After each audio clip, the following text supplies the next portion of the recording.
ရှိရင်အခုလက်ရှိဒီမှာထည့်ထားတဲ့ table မှာရှိတဲ့ column name တွေသည်ငကိုတို့ Excel ကနေပြီးတော့မှထည့်ထားတဲ့ column name အတိုင်းကိုသူကဒီမှာလာပြီးတော့မှထည့်ထားပေးတာဖြစ်တယ်ပေါ့နော်။ဒါဆိုလို့ရှိရင်အခုလက်ရှိတို့တွေက Power BI မှာဒါကိုသွားပြီးတော့မှတွက်တုံတဲ့အခါကြလို့ရှိရင်အခုလိုမျိုး column name နဲ့သုံးမှမဟုတ်ဘဲနဲ့ကိုကတခြား column name နဲ့သွားပြီးတော့မှသုံးချင်တယ်။ဒါဆိုလို့ရှိရင်ရှိနေပြီးသား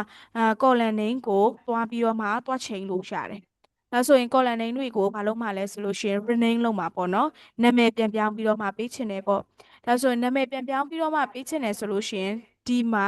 အခုလက်ရှိ product ဆိုတဲ့ column name ကိုတို့တွေက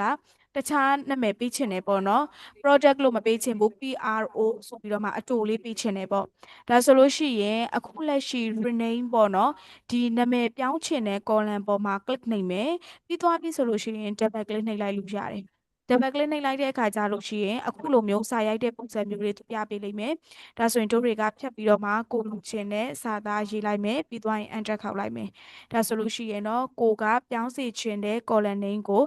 သူကပြောင်းထားပေးမှာဖြစ်တယ်ပေါ့နော်ဒါကဘာလို့ထားလဲဆိုလို့ရှိရင်တော့ column တွေကိုသွားပြီးတော့မှဒါ rename ပေးတာပေါ့အကယ်၍အဲ့လိုမှမပေးချင်ဘူးဆိုလို့ရှိရင်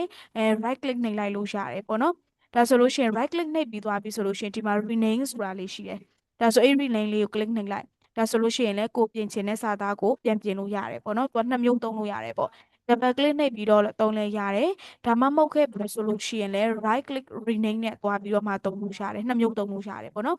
ဒါဆိုရင်ဒါကရှိနေပြီးသား column name ကိုနာမည်ပြန်ပြင်တာဖြစ်တယ်ပေါ့နော်